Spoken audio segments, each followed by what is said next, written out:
ನಂದಿರಲಿ ಹೇಳ್ತೀನಿ, ಅರ್ಜೆಂಟ್ ಇಲ್ಲ ನನಗೆ, ಕೊಡಪ್ಪ ಇಲ್ಲಿ ಏನಿದೆ ಇದರಲ್ಲಿ. Industrial site 1984. ಎಸ್, ನಾನು ಮೈಸೂರಿನಲ್ಲಿ ಸಿನಿಮಾ ಹಂಚಿಕೆದಾರನಾಗಿ ನನ್ನ ವ್ಯವಹಾರ ಮಾಡ್ತಾ ಇದ್ದವನು.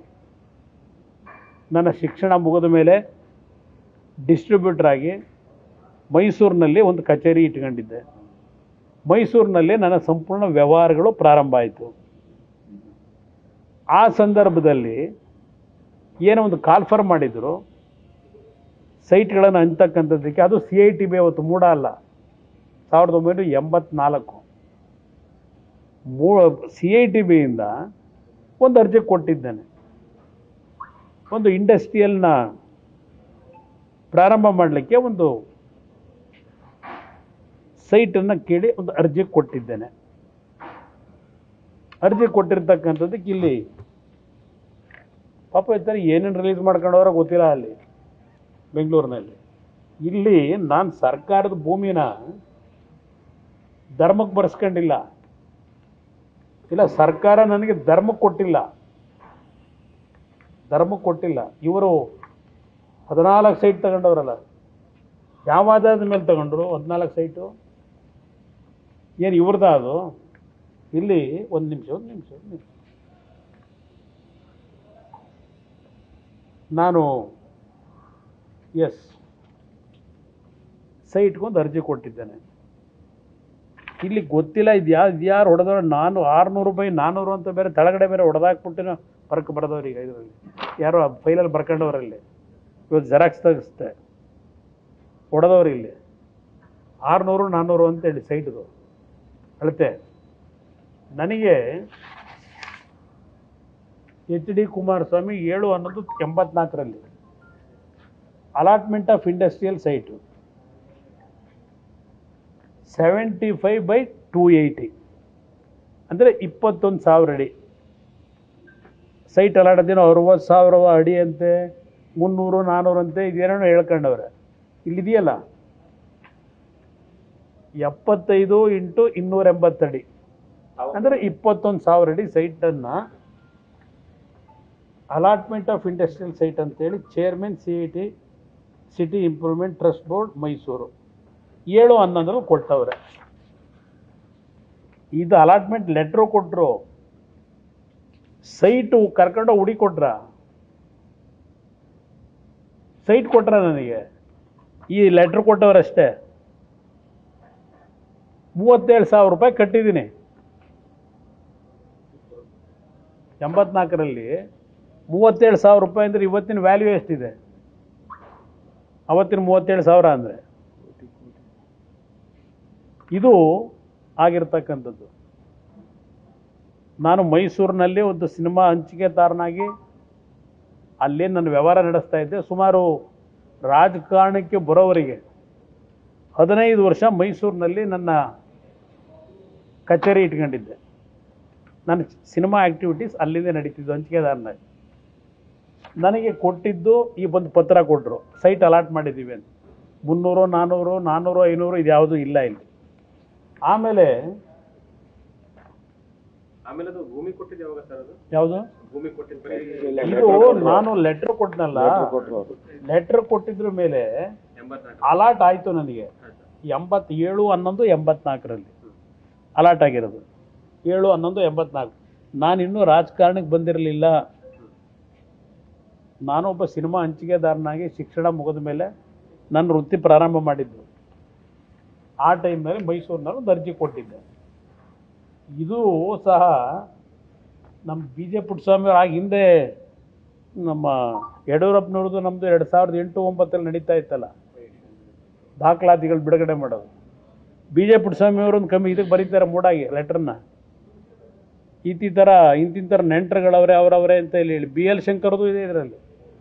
BJ ಪುಟ್ಟಸ್ವಾಮಿ ಬರೆದಿರೋ ಲೆಟ್ರಲ್ಲಿ ಇದೆಲ್ಲ ಡೀಟೇಲ್ ಬೇಕು ಅಂತೇಳಿ ಅದರಲ್ಲೂ 300 ರೂಪಾಯಿ 200 ತೋರಿಸವ್ರೆ ನನ್ನ ಹೆಸರಿನಲ್ಲಿ ಅಲಾಟ್ ಆಗಿದೆ ಅಂತೇಳಿ. ಯಾವಾಗ ಅಲಾಟ್ ಮಾಡಿದ್ರು ಗೊತ್ತಿಲ್ಲ ನನಗೆ. ಅಲಾಟ್ಮೆಂಟ್ ಲೆಟ್ರ್ ಬಂದಿರೋದು 75/200ಕ್ಕೆ. 280. ಇಲ್ಲಿ 300 200 ತೋರಿಸ್ಕೊಂಡವ್ರು. ಇಲ್ಲಿ ಬಿ ಜೆ ಪುಟ್ಟಸ್ವಾಮಿ ಅವ್ರು ಲೆಟರ್ ತಗೊಟ್ಟು ಡೀಟೈಲ್ ಬೇಕು ಯಾರ್ಯಾರ ಹೆಸರಲ್ಲ ಎಷ್ಟೆಷ್ಟು ಸೈಟ್ ತಗೊಂಡವ್ರೆ ಅಂತೇಳಿ ಬಿ ಜೆ ಪುಟ್ಟಸ್ವಾಮಿಯವರಾಗ ನಮ್ಮ ಯಡಿಯೂರಪ್ಪನವರ ಪೊಲಿಟಿಕಲ್ ಸೆಕ್ರೆಟರಿ.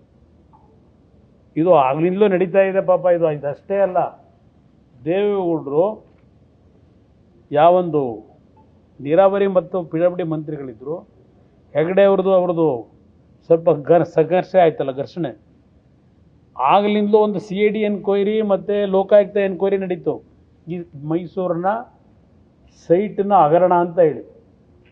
ದೇವೇಗೌಡರ ಕುಟುಂಬದಲ್ಲಿ 500ಕ್ಕೂ ಹೆಚ್ಚಿನ ನಿವೇಶನಗಳನ್ನು ಪಡ್ಕೊಂಬಿಟ್ಟಿದ್ದಾರೆ ಅಂತೇಳಿ ದೊಡ್ಡ ಪ್ರಚಾರ. ಸನ್ಮಾನ್ಯ ಹೆಗ್ಡೆ ಅವರು ಮುಖ್ಯಮಂತ್ರಿಗಳಾಗಿ ಲೋಕಾಯುಕ್ತ ಎನ್ಕ್ವೈರಿ ಕೊಟ್ಟರು, CID ಎನ್ಕ್ವೈರಿ ಕೊಟ್ಟರು. ಲೋಕಾಯುಕ್ತ ಎನ್ಕ್ವೈರಿ, CID ಎನ್ಕ್ವೈರಿ ಎಲ್ಲ ಆಯಿತು. ಕೊನೆಗೆ ಅಲ್ಲಿ ದೇವೇಗೌಡರ ಮೇಲೆ ಬಂದಂಥ ಆಪಾದನೆ ಏನಿದೆ, ಒಂದು ನಮ್ಮ ಚಿಕ್ಕಮ್ಮ ಏನಿದ್ರು, ನಮ್ಮ ತಾಯಿ ತಂಗಿಯವರು, ಅವರ ಹೆಸರಿನಲ್ಲೇ ಒಂದು ಸೈಟನ್ನು ದೇವೇಗೌಡರು ಕೊಡಿಸಿದ್ದಾರೆ ಅನ್ನೋದೊಂದು ಆಪಾದನೆ ಬಂತು. ಕೊನೆಗೆ 500ರಿಂದ 1 ಸೈಟಿಗೆ ಬಂತು. ಆ ಸೈಟು ಅವ್ರು ಕೊಡ್ತಕ್ಕಂಥದ್ದಕ್ಕೆ ಮನವಿ ಯಾಕೆ ಮಾಡಿದರು? 1978-79ರಲ್ಲಿ ಒಂದು ಜಗಜೀವನ್ ರಾಮ್ ಅವರ ನೇತೃತ್ವದಲ್ಲಿ ಜನತಾ ಪಾರ್ಟಿ ಪಾರ್ಲಿಮೆಂಟ್ ಚುನಾವಣೆಗೆ ಹೋದ್ವಲ್ಲ, ಪಾರ್ಲಿಮೆಂಟ್ ಚುನಾವಣೆಗೆ ಹೋದಾಗ ಚುನಾವಣೆಯ ವೆಚ್ಚಗಳನ್ನು ಏನು ಮಾಡಿದರು, ಜನತಾ ಪಾರ್ಟಿನಲ್ಲಿ ದೇವೇಗೌಡರು ಪಕ್ಷದ ಅಧ್ಯಕ್ಷರಾಗಿ ಅಲ್ಲಿ ಟ್ಯಾಕ್ಸಿ ಅವರು, ಬಾಡಿಗೆ ಪಡೆದಂಥವ್ರು ಮತ್ತು ಕೆಲವರೆಲ್ಲ ಪೇಮೆಂಟ್ ಕೊಡಬೇಕಾಗಿತ್ತಲ್ಲ, ಪೇಮೆಂಟ್ ಕೊಡ್ಲಿಕ್ಕೆ ದುಡ್ಡಿಲ್ಲ ಅಲ್ಲಿ ಕಚೇರಿ ಒಳಗೆ, ಯಾವ ಮಹಾನುಭಾವರು ಬಂದು ದುಡ್ಡು ಕೊಡಲಿಲ್ಲ. ಆಗ ನಮ್ಮ ಚಿಕ್ಕಮ್ಮವ್ರು ಏನಿದ್ದರು, ಅವರ ಮನೆ ಏನಿತ್ತು, ಮನೆ ಮಾರಾಟ ಮಾಡಿಸಿ ಆ ದುಡ್ಡಿನಿಂದ ಅವತ್ತು ಪಕ್ಷದ ಖರ್ಚು ವೆಚ್ಚಗಳು ಏನಿತ್ತು ಸಾಲ ತೀರಿಸಿದ್ರು. ಆ ಒಂದು ಗ್ರ್ಯಾಟಿಟ್ಯೂಡ್ಗೋಸ್ಕರವಾಗಿ 83ರಲ್ಲಿ ಸರ್ಕಾರ ಬಂದಾಗ ಒಂದು ಸೈಟ್ ಕೊಡಿ ಅಂತ ಕೇಳಿದರು. ಇದು ಇರ್ತಕ್ಕಂಥ ಹಿನ್ನೆಲೆಯನ್ನು ನಾಡಿನ ಜನತೆಗೆ ತಿಳಿಸ್ಲಿಕ್ಕೆ ಬಯಸ್ತೀನಿ. ಇದು ಆಗಿದ್ದಿದೆ ಅಷ್ಟೇ. ಇದಾದ ಮೇಲೆ ಪಾಪ ಇಲ್ಲಿ ನಡೀತಲ್ಲ, ಯಡಿಯೂರಪ್ಪನವ್ರ ಕಾಲದಲ್ಲೂ ಇದ್ರ ಬಗ್ಗೆ ತನಿಖೆ ಮಾಡಿಸ್ಕೊಂಡವ್ರೆ, ಏನೂ ಮಾಡೋಕ್ಕಾಗಲಿಲ್ಲ. ಪಾಪ ಈಗ ತೆಗೆದವ್ರೆ 84ನೇ ವರ್ಷದ್ದು, ಅಂದರೆ ಇಷ್ಟೊಂದು 40 ವರ್ಷ ಆಯ್ತಾ, ಈಗ ಇಷ್ಟಾಯಿತು. ಆಮೇಲೆ ನಾನು 2000ದಲ್ಲಿ ಒಂದು ಲೆಟ್ರ್ ಬರೀತೀನಿ, 9/12/2000ದಲ್ಲಿ 9/12/2000ನೇ ಇಸ್ವಿನಲ್ಲಿ the commissioner Mysuru urban development authority ಆಗಿ ಮೂಡ ಅಂತ ಆಗಿತ್ತು. ಅವರಿಗೆ ನನಗೇನೊಂದು ಸೈಟ್ನ ಅಲಾಟ್ ಮಾಡಿದ್ದೀನಿ 17/B1ನಲ್ಲಿ 75/280 ಡೈಮೆನ್ಸ್ನ ಒಂದು ನಿವೇಶನವನ್ನು, ಇಂಡಸ್ಟ್ರಿಯಲ್ ನಿವೇಶನವನ್ನು 1984ರಲ್ಲಿ ಏನು ಕೊಟ್ಟಿದ್ದೀರಿ. ನಾನು 37,334 ರೂಪಾಯಿ ಹಣ ಸಂದಾಯ ಏನು ಮಾಡಿದ್ದೇನೆ. 7/12ರಲ್ಲಿ ಸರ್ಟಿಫಿಕೇಟು ಏನು ಕೊಟ್ಟಿದ್ದೀರಿ, ಅಲ್ಲಿ ಅಲಾಟ್ಮೆಂಟ್ ಆಗಿರ್ತಕ್ಕಂಥ ಪೊಸಿಷನ್ ಸರ್ಟಿಫಿಕೇಟ್ನ ಇಲ್ಲಿ ಆ ಪೊಸಿಷನ್ ಸರ್ಟಿಫಿಕೇಟ್ ಕೊಟ್ಟಿಲ್ಲ, ಜಸ್ಟ್ ನನಗೆ ಇದು ಕೊಟ್ಟಿರ್ತಾರೆ, ಅಲಾಟ್ಮೆಂಟ್ ಲೆಟ್ರ್ ಕೊಟ್ಟಿರ್ತಾರೆ.